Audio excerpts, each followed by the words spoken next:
শাপলার জাগরণেরই by product হলো ইনসাফ। শাপলার সাথে যা কিছু সম্পৃক্ত সবটার সাথেই আমাদের আত্মার সম্পর্ক। শাপলার রূপকার ছিলেন, আধ্যাত্মিক ছায়া ছিলেন আল্লামা আহমদ শফী, কিন্তু শাপলার প্রাণ ছিলেন আল্লামা জুনায়েদ বাবুনগরী। আল্লামা জুনায়েদ বাবুনগরী রহমতুল্লাহ আলাইহির প্রচ্ছন্ন এবং প্রত্যক্ষ নির্দেশনায় এবং তার ছত্র ছায়ায় ইনসাফের প্রতিষ্ঠা। আমাদের ইনসাফ শরীফ উসমান হাদির কণ্ঠে উচ্চারিত বারবারের ইনসাফের একটা প্রতিচ্ছবি হয়ে উদ্ভাসিত হবে। এক যুগ পূর্তিতে ইনসাফ যেভাবে নিজেকে মেলে ধরতে পেরেছে, এতে আমরা আনন্দিত, আহ্লাদিত এবং আশান্বিত যে আগামীতে ইনসাফ বাংলাদেশের মিডিয়া জগতে মেইন স্ট্রিমের মিডিয়া হিসেবে আবির্ভূত হবে ইনশাআল্লাহ। শক্তিশালী যে কোনো হাতিয়ারের যেমন সদ্ব্যবহারের পথ থাকে, সেটার অপব্যবহারেরও ব্যাপক ছড়াছড়ি থাকে। যে কোনো হাতিয়ারেরই, ধারালো তরবারি অথবা মারণাস্ত্র, এগুলো যেমন মানুষের নিরাপত্তার জন্য ব্যবহৃত হয়, এগুলো আবার মানুষের নিরাপত্তা বিঘ্নের কারণও ঘটে। আজকের এই পৃথিবীতে যেই বিশ্ব ব্যবস্থার অধীনে সারা পৃথিবী চলছে, স্বেচ্ছায় অনিচ্ছায় আমরা সকলেই যেই ব্যবস্থার প্রভাবাধীন চলতে বাধ্য হচ্ছি, সেই ব্যবস্থার অন্যতম টুলস হলো মিডিয়া। এই মিডিয়ার মাধ্যমেই ইহুদিবাদ সারা পৃথিবীকে গ্রাস করছে। এই ব্যবস্থার ভিতর থেকে আমরা বের হয়ে আসার চেষ্টা করছি।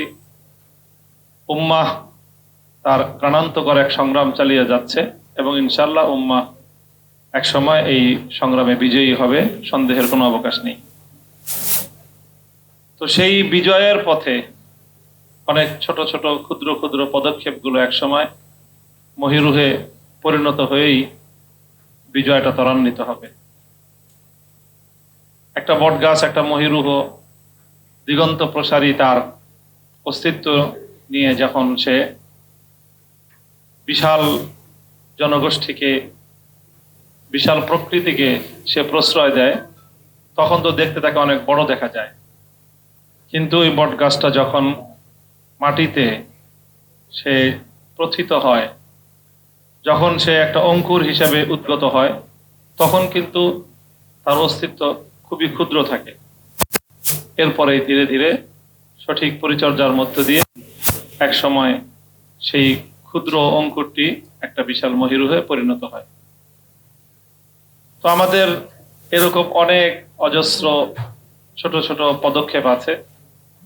তার মধ্যে অন্যতম একটি পদক্ষেপ হলো ইনসাফ। 2013 সালের শাপলার ঐতিহাসিক গণজাগরণ এবং এই স্বাধীনতা উত্তর বাংলাদেশের সর্ববৃহৎ যেই গণবিস্ফোরণ, গণজাগরণ, মানুষের যে অভূতপূর্ব যে সাড়া, তার প্রতীকী নামই হলো শাপলা চত্বর। সেই শাপলার জাগরণেরই বাই প্রোডাক্ট হলো ইনসাফ। সেই শাপলারই আরেকটা বাই প্রোডাক্ট হলো 24-এর বিপ্লব।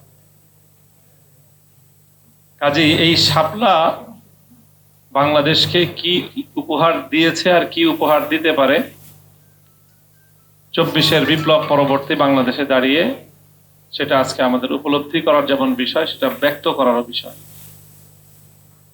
তো সেই ইনসাফের জন্য আমাদের শুভকামনা তো থাকবে, শুধু তাই নয়, বরং আমাদের যে আত্মিক অনুভূতি, আমরা শাপলার সাথে আমাদের অস্তিত্বের একটা অবিচ্ছেদ্য সংযোগ খুঁজে পাই। সুতরাং শাপলার সাথে যা কিছু সম্পৃক্ত সবটার সাথেই আমাদের আত্মার সম্পর্ক। শাপলার যে রূপকার ছিলেন, এর একটা আধ্যাত্মিক ছায়া ছিলেন আল্লামা আহমদ শফী, কিন্তু শাপলার প্রাণ ছিলেন আল্লামা জুনায়েদ বাবুনগরী রাহিমাহুল্লাহ। আল্লামা জুনায়েদ বাবুনগরী রহমতুল্লাহ আলাইহির প্রচ্ছন্ন এবং প্রত্যক্ষ নির্দেশনায় এবং তার ছত্রছায়ায় যে ইনসাফের প্রতিষ্ঠা ২৪শে জুলাই বিপ্লব পরবর্তী সময়ে শরীফ ওসমান হাদী ইনসাফ শব্দটাকে বাংলাদেশের রাজনীতিতে একটা অন্যতম মাইল ফলক হিসেবে এবং জনপ্রিয় একটা রাজনৈতিক ভাষায় পরিণত করে দিয়ে গেছে। তো আমি আশা করব যে আমাদের ইনসাফ সেই শরীফ ওসমান হাদীর কণ্ঠে উচ্চারিত বারবারের ইনসাফের একটা প্রতিচ্ছবি হয়ে উদ্ভাসিত হবে, এটা আমাদের প্রত্যাশা। আমি ব্যক্তিগতভাবে যে কোনো গঠনমূলক উদ্যোগে নিজেকে যতটুকু পারি সম্পৃক্ত রাখার, আমার জায়গা থেকে যতটুকু সম্ভব সহযোগিতা করার ইতিবাচক মনোভাব আমি রাখি। সেই জায়গা থেকে ইনসাফ পরিবার এবং ইনসাফের যে দীর্ঘ 12 বছরের কাণ্ডারি মাহফুজ খন্দকার, তারা আমাদেরকে বর্তমান এই সময়ে আমাদের সহযোগিতা এবং আমাদের সংশ্লিষ্টতা এবং তাদের শ্রদ্ধাপূর্ণ যে ভাষা, যে আশ্রয়, সেটা আমি ব্যবহার করতে সাহস করি না। আশ্রয় তো অনেক বড় শব্দ, যেটা আল্লামা মাহমুদ শফি দিতেন, আল্লামা জুনায়েদ বাবুনগরী দিতেন। আমরা আমাদের জায়গা থেকে সহযোগিতার হাত প্রসার করতে পারি, ইনশাল্লাহ সেই হাত আমাদের পক্ষ থেকে সবসময় অবারিত আছে এবং থাকবে ইনশাল্লাহ। এবং আমাদের এই জাতীয় উদ্যোগগুলোর যে কোনো প্রতিকূলতা, এটা আমাদেরকে উৎকণ্ঠিত করে এবং এর যে কোনো উত্থান এবং এর বিকাশ আমাদেরকে উৎফুল্ল করে। আজকে এই একযুগ পূর্তিতে ইনসাফ যেভাবে নিজেকে মেলে ধরতে পেরেছে, এতে আমরা আনন্দিত, আহ্লাদিত এবং আশান্বিত যে আগামীতে ইনসাফ বাংলাদেশের মিডিয়া জগতে মেইন স্ট্রিমের মিডিয়া হিসেবে আবির্ভূত হবে ইনশাআল্লাহ। সেই প্রত্যাশা এবং সাথে সহযোগিতার আশ্বাস। এবং আমরা সর্বতভাবেই আছি রাজনৈতিকভাবে, বিশেষ করে দলীয় রাজনীতির কোনো ধরনের সংশ্লিষ্টতাই এটার সাথে আমি কামনা করি না। আমি আমার দলীয় রাজনৈতিক জায়গা থেকে রাজনীতি করব, কিন্তু ইনসাফ থাকবে সবার প্রতি, ইনসাফের দৃষ্টিভঙ্গি নিয়ে, সেটাই আমার প্রত্যাশা থাকবে। একটি প্রকৃত গণমাধ্যম, নিরপেক্ষ গণমাধ্যম শুধু নিরাপদ থাকবে ইসলামের প্রশ্নে, আপোষহীন থাকবে দেশের প্রশ্নে, দেশের মানুষের স্বার্থের প্রশ্নে।